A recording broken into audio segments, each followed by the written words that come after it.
মাধ্যমে আল্লাহ তাআলা সৃষ্টি করছেন। এর দুইটা দিক আছে। একটা দিক হলো এটা মাতা মানে হলো মুসাফিরের প্রয়োজনীয় সামান, জিন্দেগি কাটাইবার জন্য প্রয়োজনীয় সামান, জিন্দেগির প্রয়োজনীয় জিনিস, এটাকে মাতা বলে। তো আমরা সফর করতেছি, মুসাফির, তার প্রয়োজন আছে, প্রয়োজনীয় জিনিস সে সঙ্গে নেয়, এটা প্রয়োজনের জন্যই নেয়। এটা হলো দুনিয়ার একটা দিক, যে যেহেতু এই দুনিয়াতে সব মানুষই মুসাফির, তাদের প্রয়োজন মিটাইবার জন্য এই দুনিয়ার জিনিসপত্র এগুলি দিয়ে সে তার দুনিয়ার জিন্দিগির এই সফর অতিক্রম করার মধ্যে সে তার প্রয়োজনকে মিটাবে। আরেকটা দিক হলো এই দুনিয়ার মধ্যে আল্লাহ তাআলা জিনাত রাখছেন। জিনাত মানে হলো সৌন্দর্য, চাকচিক্য, এই দুনিয়ার জিনিসের মধ্যে রাখছে। তো দুনিয়ার জিনিসের দুইটা দিক। একটা দিক হলো এটা প্রয়োজনীয় সামান হিসাবে ব্যবহার হতে পারে। আরেকটা দিক হলো জিনাত এবং সৌন্দর্য, চাকচিক্য, আল্লাহ তাআলা এটা সৃষ্টি করেছেন। একটা জুতা মনে করেন, এটা দ্বারা ফায়দা উঠানো যায়, এটাকে পায়ে দিয়ে হাঁটা চলা, এটা তার ফায়দা, এটা তার প্রয়োজন। আবার এদের মধ্যে চাকচিক্যতা আর এদের মধ্যে সৌন্দর্য, এইগুলি হলো তার প্রয়োজনীয় জিনিস নয়। এরকম ভাবে প্রত্যেকটা জিনিসের মধ্যে দুনিয়ার আল্লাহ তাআলা দুইটা দিক রাখছে। একটা দিক হলো এটা তার ফায়দা উঠানো, এটা প্রয়োজন মেটানো, এটা একটা দিক। আরেকটা দিক হলো এটা সৌন্দর্য এবং এটার চাকচিক্য। তো মেরে মোহতারাম দোস্ত আর বুজুর্গ, যে দুনিয়ার জিন্দিগিতে যে এটাকে জরুরতের হিসাবে নেয়, জরুরত হিসাবে ব্যবহার করে, প্রয়োজন হিসাবে ব্যবহার করে, সে হলো বুদ্ধিমান লোক। আর যে এটার চাকচিক্যের মধ্যে পড়ে সে হলো বোকা লোক। আর আল্লাহ তাআলা দুনিয়ার জিনিসের মধ্যে চাকচিক্য সৃষ্টি করছেন এবং এটাকে সামান হিসাবেও বানাইছেন। তো মানুষের জিন্দিগির প্রয়োজন মিটবে একদিকে, আরেকদিকে হলো যে এটার যে চাকচিক্য, সৌন্দর্য, এটা আল্লাহ তাআলা কেন দিলেন? এটা দিচ্ছেন পরীক্ষা করার জন্য। দুনিয়ার জিনিসের মধ্যে সৌন্দর্য এবং চাকচিক্য যেটা, এটা পরীক্ষার জন্য। আল্লাহ তাআলা পরীক্ষা করতে চান যে কে এই চাকচিক্যর মধ্যে আটকে যায়, সে তার জিন্দিগির মাকসাদ আর উদ্দেশ্যকে ভুলে যায়, আর কে এই চাকচিক্য থেকে নিজেকে বাঁচাইয়া চলে।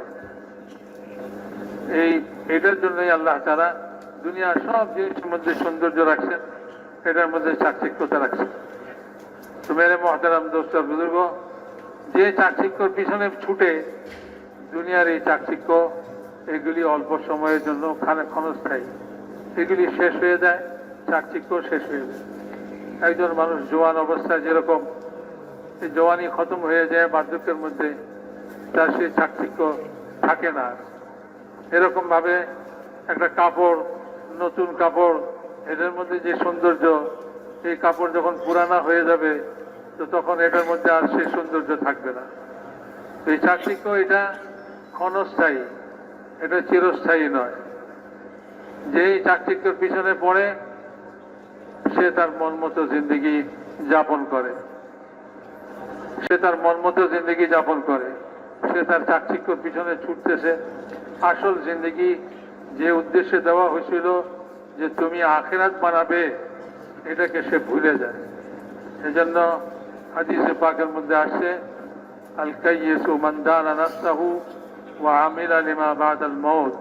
বুদ্ধিমানকে, বুদ্ধিমান হলো সে যে মৃত্যুর পরে যে জিনিস তার কাজে আসবে সেটার জন্য সে আমল করে, মেহনত করে। তো এই মেহনতটা সেই করতে পারবে যে দুনিয়ার জিনিসকে প্রয়োজন হিসাবে ব্যবহার করবে, এটার চাকচিক্যের পিছনে না পড়বে। যে চাকচিক্যের পিছনে পড়বে সে তার আখিরাতকে ভুলে যাবে এবং আখিরাতের জন্য কোনো কাজ সে করতে পারবে না। এই জন্য বলা হয়েছে জ্ঞানী লোক সে, যেই চাকচিক্যের পিছনে না পড়ে, বরং সে তার আখিরাত যে উদ্দেশ্য, এটার জন্য আমল তৈরি করে, মৃত্যুর পরে কাজে আসবে এমন আমলের মধ্যে সে ব্যস্ত হয়। আল কাইয়িসু মান দানা নাফসাহু ওয়া আমিলা লিমা বাদাল মউত।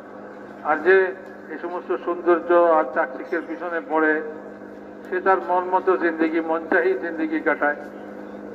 কারণ আজ এটা সুন্দর লাগে, কাল ওটা সুন্দর লাগে, তো সৌন্দর্যের পিছনে সে দৌড়াইতেছে। তো মেরে মহতারাম দোস্ত বুজুর্গ, বোকা লোক হইল যে সে যে দুনিয়ার এই চাকচিক্যের পিছনে পড়া আখেরাতের জিন্দিগিকে ভুলে গেল, সে হইল বোকা লোক। সে আখেরাতের জন্য কোনো প্রস্তুতি নিতে পারল না।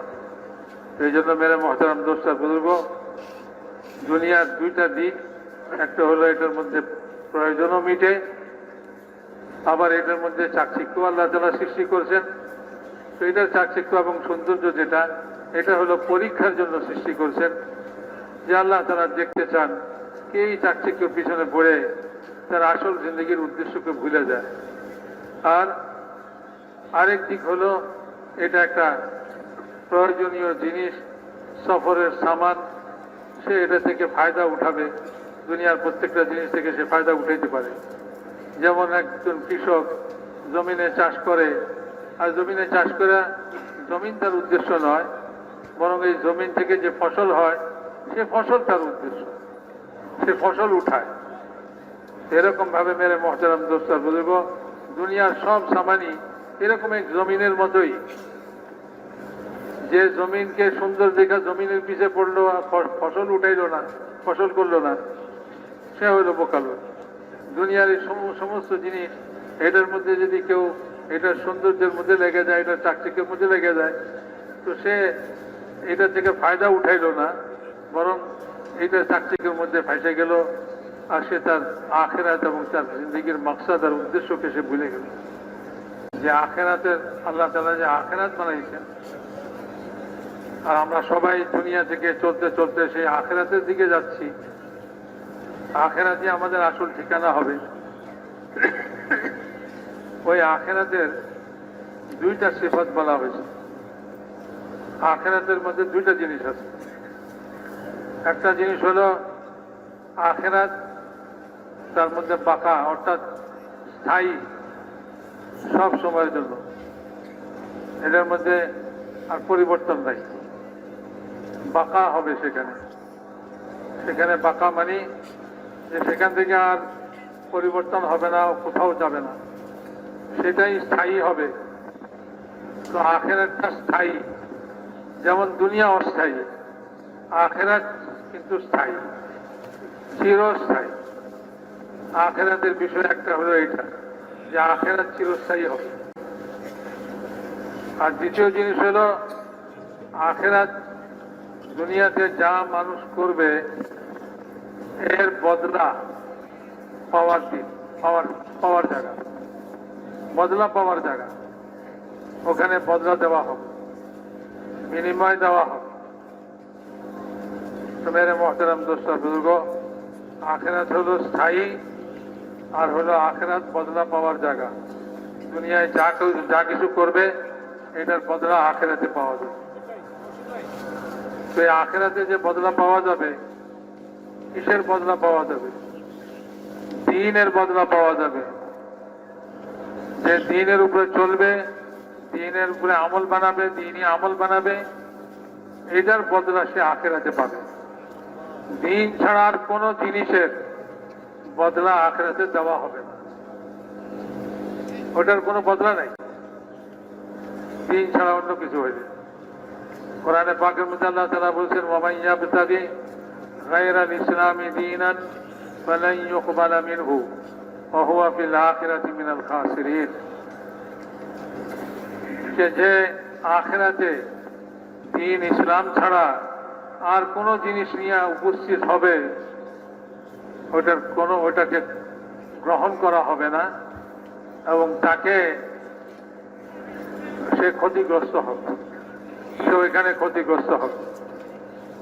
তো মেরে মহতারাম দোস্ত বুজুর্গ, মানুষ দুনিয়াতে ব্যবসা করে, ক্ষেত বাড়ি করে, ক্ষেত খামার করে, এমনিভাবে মানুষ দুনিয়াতে হুকুমত করে, রাজত্ব করে, এই সবটার মধ্যে যখন এই দিন থাকবে, তো এটা আখিরাতে গ্রহণযোগ্য হবে, এটাকে গ্রহণ করা হবে, এটার বদলা দেওয়া হবে। আর যদি তেজারতের মধ্যে, ব্যবসার মধ্যে, আর এই ক্ষেত খামারের মধ্যে, আর এই সমস্ত রাজত্ব করার মধ্যে যদি দিন না থাকে, তাহলে ওইটার কোনো মূল্য নাই, আখিরাতে কোনো মূল্য দেওয়া হবে না। যত বড় ক্ষেত খামারের মালিকই হোক না কেন, আর যত বড় ব্যবসার মালিকই হোক না কেন, যত বড় রাজত্বের মালিকই হোক না কেন, যদি ওটার মধ্যে দিন না থাকে, তো তার এই ক্ষেত খামারের কোনো মূল্য আখিরাতে নাই, এই ব্যবসার কোনো মূল্য আখিরাতে নাই, রাজত্বের মূল্য আখিরাতে বিলকুলই নেই।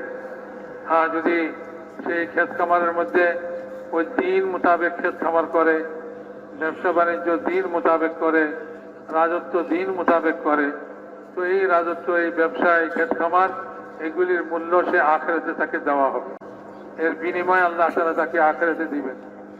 তো আখিরাতের দুইটা সিফাত, একটা হলো আখিরাত চিরস্থায়ী হবে, যার জন্য বাঁকা হবে, স্থায়ী হবে, আর হলো আখিরাত সেখানে বদলা পাওয়া যাবে।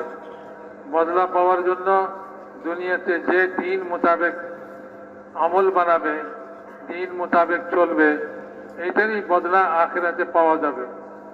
আর যে দিন ছাড়া অন্য কিছু নিয়ে আখিরাতে যাবে, এই দিন ছাড়া অন্য কোনো দিন, অন্য কোনো ধর্ম, অন্য কোনো জিনিস নিয়ে আখিরাতে যাবে, তো এগুলির কোনো মূল্য আখিরাতে দেওয়া হবে না, কোনো বদলা আখিরাতে দেওয়া হবে না।